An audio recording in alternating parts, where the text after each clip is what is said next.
Have you ever felt like someone was trying to take your place?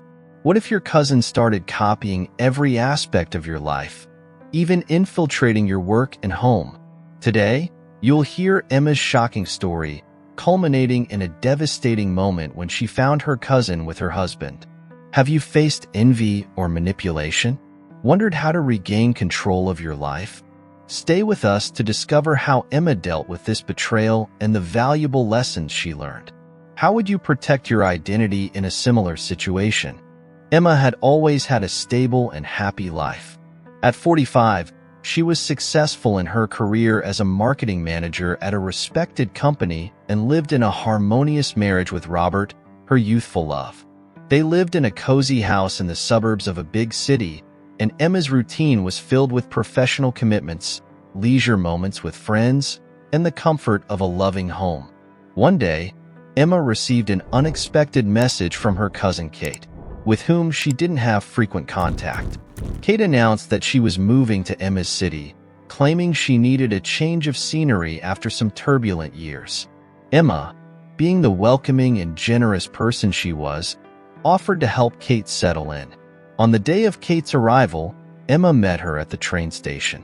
Kate, the same age as Emma, had a charismatic appearance and a warm smile that hid well the difficulties she had faced. They hugged warmly, reminiscing about the old childhood times they had shared. "Emma, I'm so happy to be here," Kate said, adjusting the strap of her bag. "I really needed this change." "It's great to see you, Kate. I'm sure you'll love the city," Emma replied with a sincere smile. "Come on, I'll take you to your new home." In the following days, Emma helped Kate settle in and get familiar with the city. She introduced Kate to her friends, took her to social events, and invited her to the book club she attended. At first, everything seemed normal. Kate was just trying to adjust to her new life, and Emma was happy to help. However, as the weeks went by, Emma started noticing small coincidences. Kate began showing up at the same places Emma frequented, often without being invited. She signed up at the same gym, started wearing similar clothes, and even adopted the same hobbies. At first, Emma thought it was a way for Kate to feel more integrated, but soon the situation began to bother her. One afternoon, while Emma was at the gym, she saw Kate arriving. Dressed in almost identical workout clothes, Kate approached with an enthusiastic smile. "Emma, what a coincidence to find you here," Kate said with enthusiasm. "I decided I needed to take better care of my health." Emma smiled, though she felt a slight discomfort. "Yes, it's a great idea. The gym is a good place for that." Days passed, and Emma noticed that Kate was getting closer and closer to her social circle. At a book club meeting, Kate joined the group and started asking questions and making comments that drew attention, often overshadowing Emma. Jess, Emma's best friend, observed the situation with concern. "Emma, have you noticed how Kate is always where you are? And how she seems to be trying to get close to all your friends?" "I've noticed, Jess, but I don't know what to do." "Maybe she's just trying to fit in," Emma replied, trying not to give it much importance. "Maybe, but stay alert," Jess advised. "Something about this doesn't seem right." Emma decided to give Kate the benefit of the doubt, but couldn't ignore the growing discomfort. A few weeks later, Emma had a shock. She was arriving at work, greeting colleagues and preparing for another day of meetings and marketing strategies when she saw Kate entering the office. "Good morning, Emma." Kate waved with a radiant smile. Emma froze for a moment, quickly masking her surprise with a forced smile. "Kate, what are you doing here?" "I got a job here," Kate replied as if it were the most natural thing in the world. "I start today in the sales department." Emma could hardly believe what she was hearing. "That's great," she managed to say while her mind raced to understand how this had happened. Kate approached and whispered, "Imagine us working together. It's going to be amazing." Emma nodded, trying to keep her composure. "Yes, it will be interesting." During the rest of the day, Emma tried to concentrate on her tasks, but Kate's presence in the office was a constant distraction. Every time she passed by the sales department and saw Kate chatting with new colleagues, she felt a knot in her stomach. It was as if her personal life was invading her professional space, and she didn't know how to deal with it. That night, Emma talked to Robert about her concerns. "Robert, I feel like Kate is trying to become me. She's everywhere I am, and now she got a job at my company." Robert, always sensible, tried to calm her.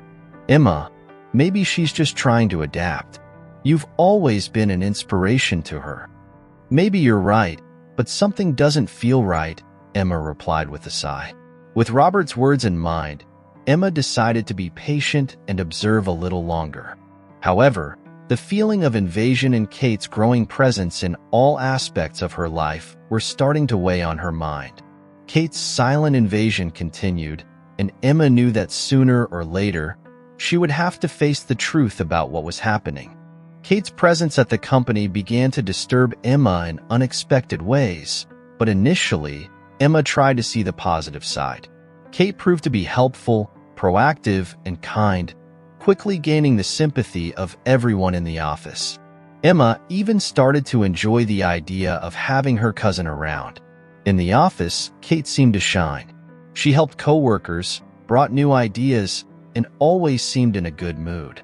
Despite some initial reservations, Emma felt happy to see Kate adapting so well. However, as the weeks passed, small incidents began to occur. One afternoon, Emma received an email from her boss asking about an important report that should have been sent the previous week. Emma, confused, checked her files and realized that the document was incomplete. "I'm sure I finished this report," Emma murmured to herself, feeling a twinge of worry. Kate appeared at Emma's office door with a sympathetic smile.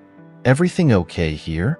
"Yes, just trying to sort out a problem with the report," Emma replied, trying not to seem disturbed. "If you need help, I'm here," Kate said, still smiling before walking away. Although Emma wasn't sure how the error happened, she tried to correct the problem and move on. However, similar incidents began to repeat.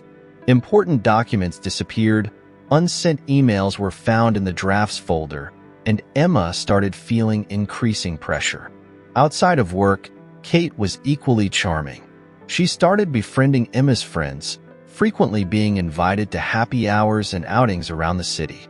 Initially, Emma was happy for her cousin fitting in so well, but soon she realized she was being excluded from conversations. One night during a happy hour with friends, Emma noticed that Kate was surrounded by everyone, laughing and chatting animatedly. Emma, sitting a bit apart, felt out of place.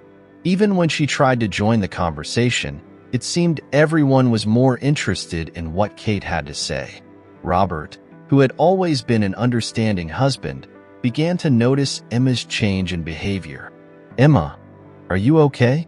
You seem distant lately." "I just feel like I'm losing control of everything," Emma admitted.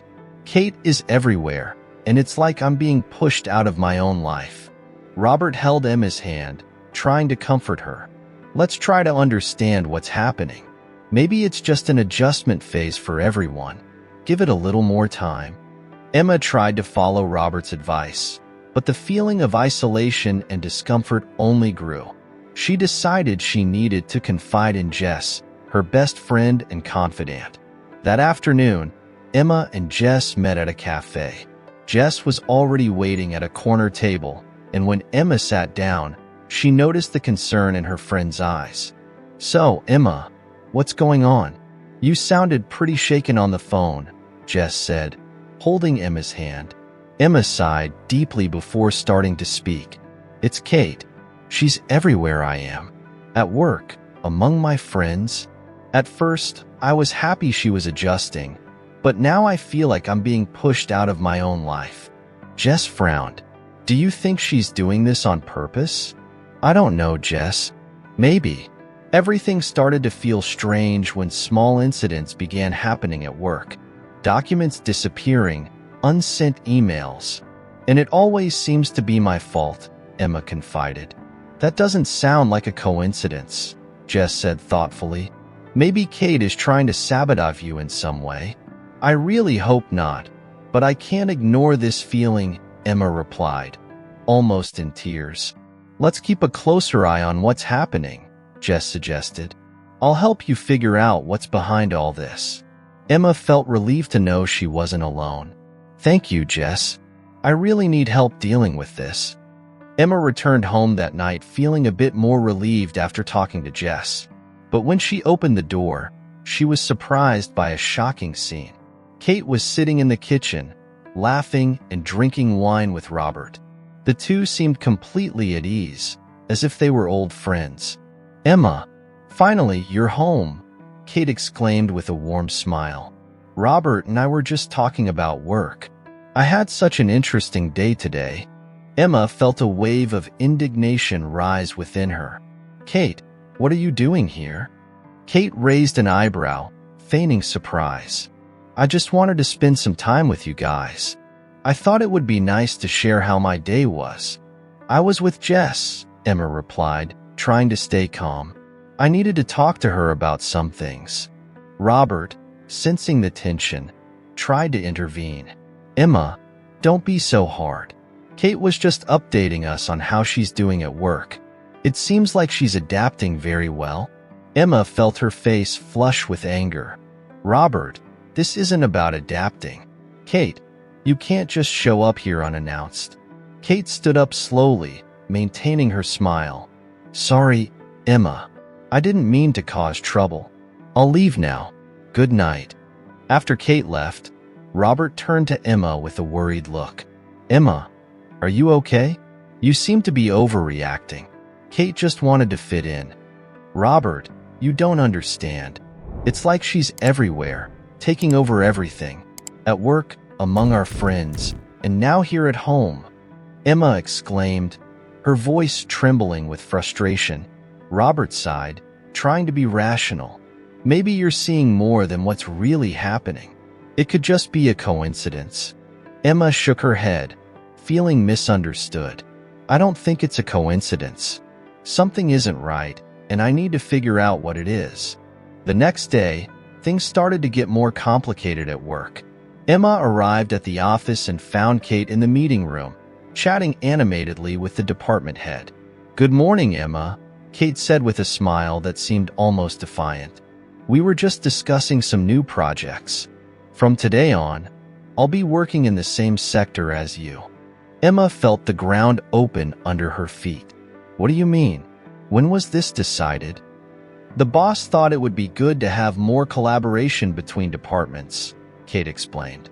I'll be helping with marketing strategies. Emma knew this was no coincidence. Kate was infiltrating more and more into her professional life and now seemed determined to take control. Kate's constant presence in the office became unbearable. Every day, Emma had to deal with her cousin making decisions and presenting ideas as if they were hers. The small incidents at work began to intensify. Meetings were canceled by accident, equipment malfunctioned. Everything seemed uncooperative. Worse still, Kate always seemed to be around when something went wrong, offering help with a sympathetic smile. Emma, you seem stressed. Can I help with anything? Kate asked with a tone of false concern.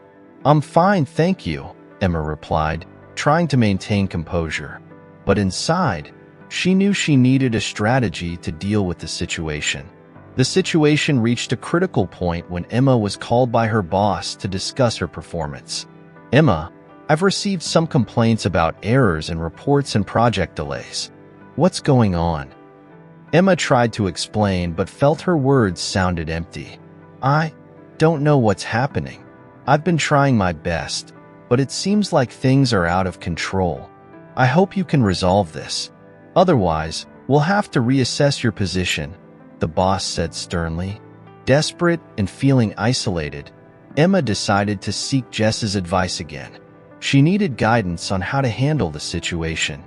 Desperate and feeling isolated, Emma decided to seek Jess's advice again. She needed guidance on how to handle the situation. They met at the same cafe as always, but this time the atmosphere was filled with tension. Emma, you look exhausted, Jess said, holding her friend's hand. What's happening? You sounded very shaken on the phone. Emma sighed deeply before starting to speak. It's Kate. She's everywhere I am. At work, among my friends. At first, I was happy she was adjusting, but now I feel like I'm being pushed out of my own life. Jess frowned. Do you think she's doing this on purpose? I don't know, Jess. Maybe. Everything is going wrong at work, and it always seems to be my fault. But she's always around. She got close to my friends. The other day she was at my house, talking and drinking wine with Robert. In my own house. Emma confided, almost in tears.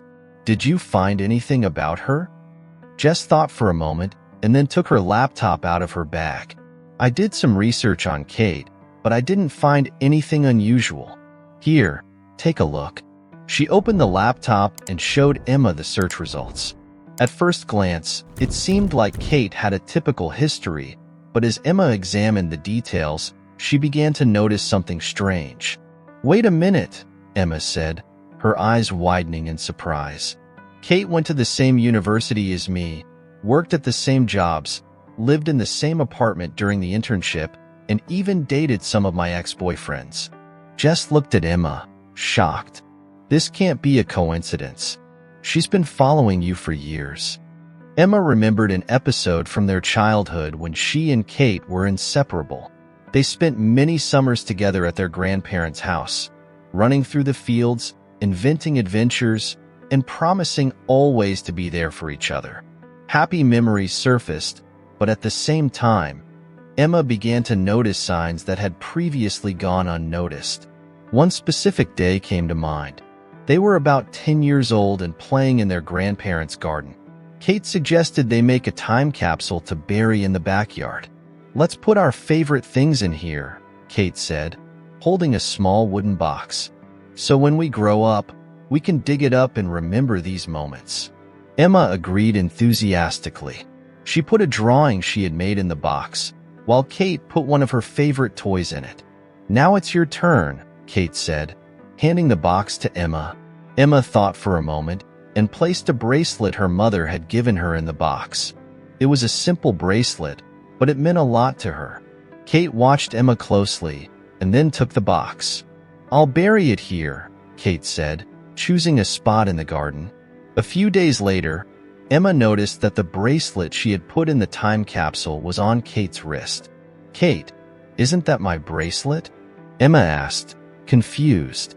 Kate smiled, but there was something in her eyes that Emma, at the time, couldn't understand.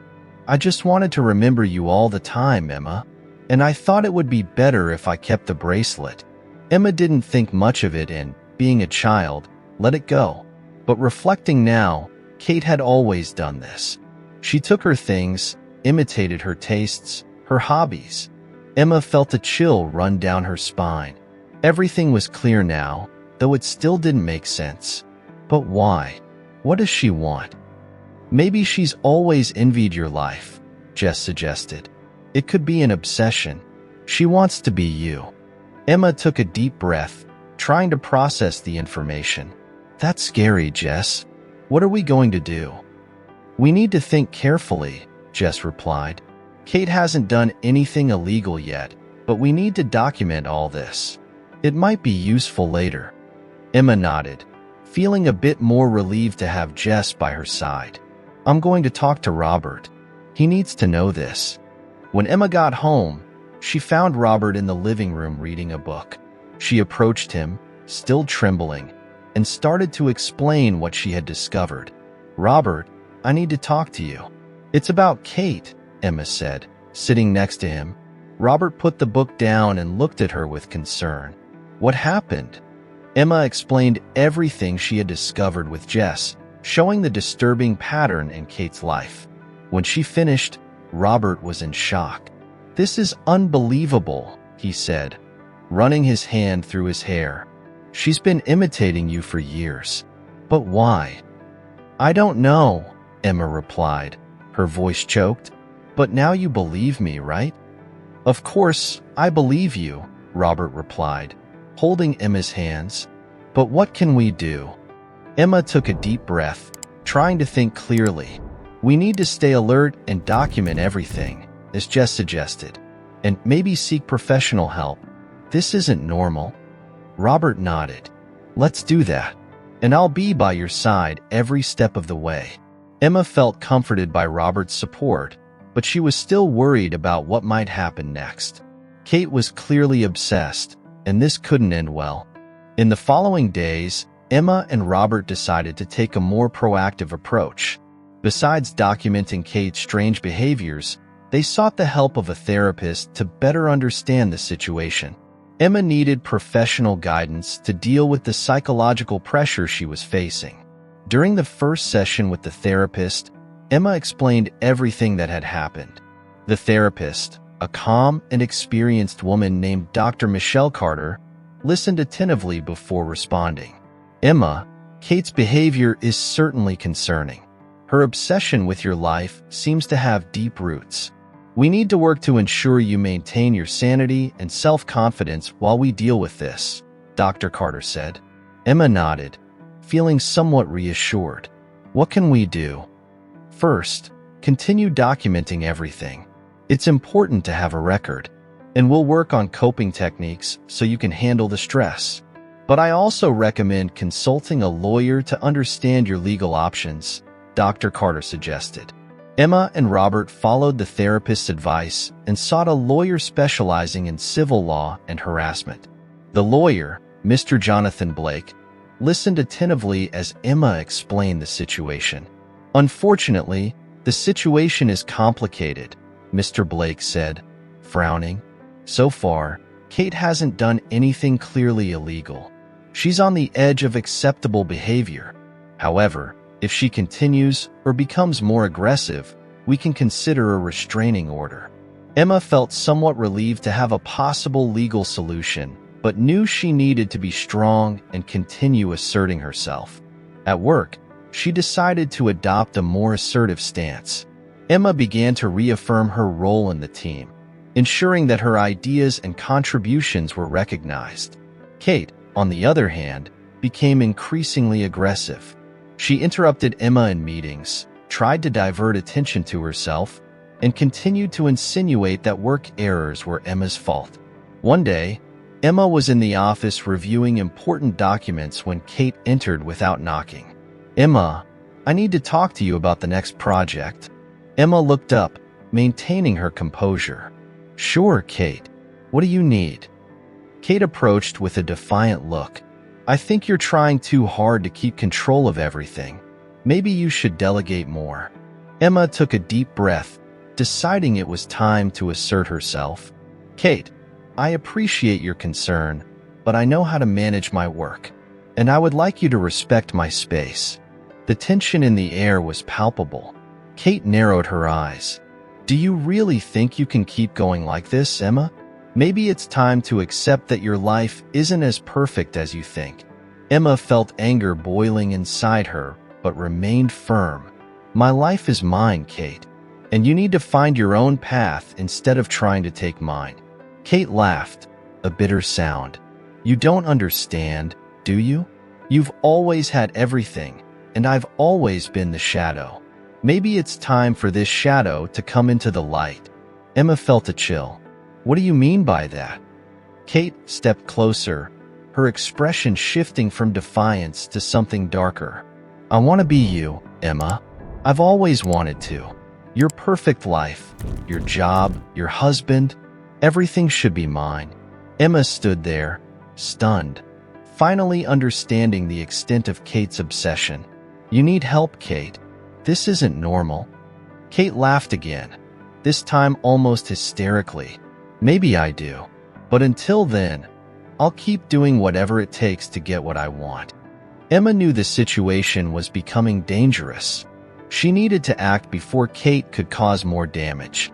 She left the office and went straight to the Human Resources Department, reporting Kate's disturbing behavior.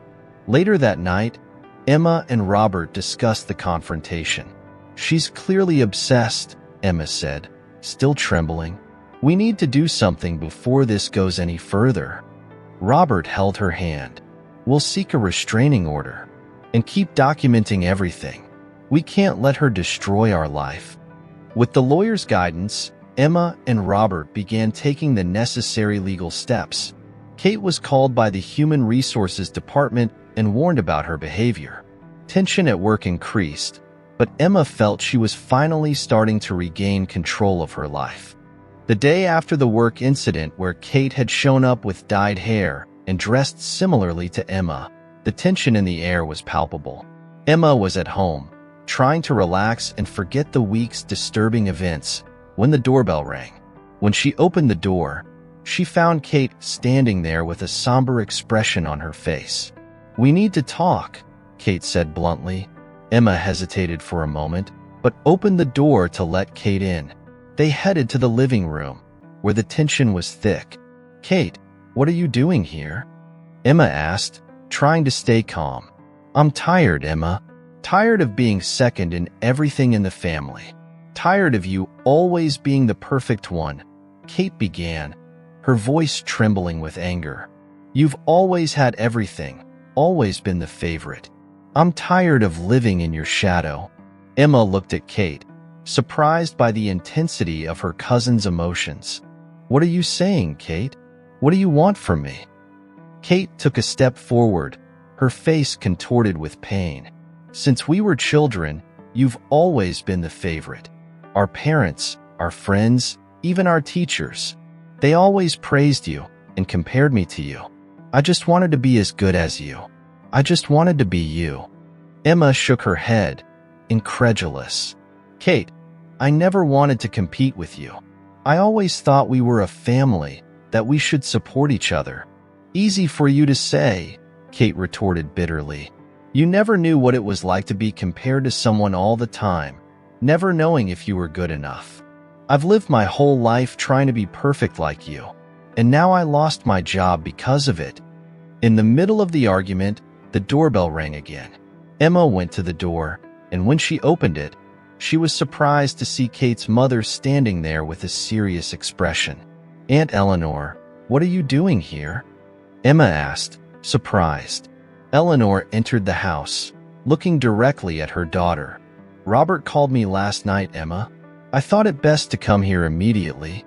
Robert, who had been in the bedroom, letting Emma and Kate talk, entered the living room, standing at a distance so that Emma knew he was there for her if needed. Kate, who had been full of anger moments before, seemed to shrink in her mother's presence. "Mom, Her mother interrupted with a firm but sorrowful voice. "Kate, what is happening? Why are you doing this?" Kate began to cry, her posture collapsing. "I just wanted you to be proud of me, Mom.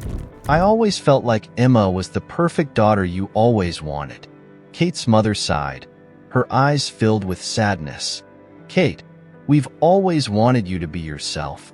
We never wanted you to be a copy of anyone. I'm sorry if I made you feel that way." Kate looked at her mother, tears streaming down her face. "You always compared me to Emma, always said how you wanted a daughter like her. I just wanted to be good enough for you." Kate's mother approached her daughter, placing a gentle hand on her shoulder. "I never wanted you to feel that way, Kate. I'm so sorry for everything. I want you to know that I love you just as you are." Kate nodded, still crying. "I'm sorry, Emma. I didn't want to cause so much trouble. I wanted you to understand." Emma remained silent, letting mother and daughter resolve their issues. She felt a mix of relief and compassion for both. "Let's go, Kate," her mother said, hugging her. "Let's go home. We have a lot to talk about. We'll work this out together." Kate looked at Emma, her eyes still wet with tears. "I won't bother you anymore. I just hope you can forgive me one day." Emma nodded, feeling a renewed peace. "I hope you find your way, Kate." "That was a bit intense," Robert said, holding Emma's hand. "Yes, it was. But I hope now things will start to improve," Emma replied, feeling a renewed peace. "Thank you for calling, honey. I hadn't thought of that." "I just did what I thought was right," Robert replied, hugging Emma and kissing her forehead. "Everything will be fine now." In the months that followed, Emma and Robert began to rebuild their lives without Kate's constant shadow. At work, Emma regained control of her projects and regained the confidence of her colleagues. The whispered conversations and curious glances disappeared, and the routine returned to normal. Emma also reconnected with her friends and began attending social events more frequently. She felt stronger and more confident, knowing she had faced a great challenge and come out victorious. Meanwhile, Kate and her mother, Eleanor, began a path of healing and reconciliation.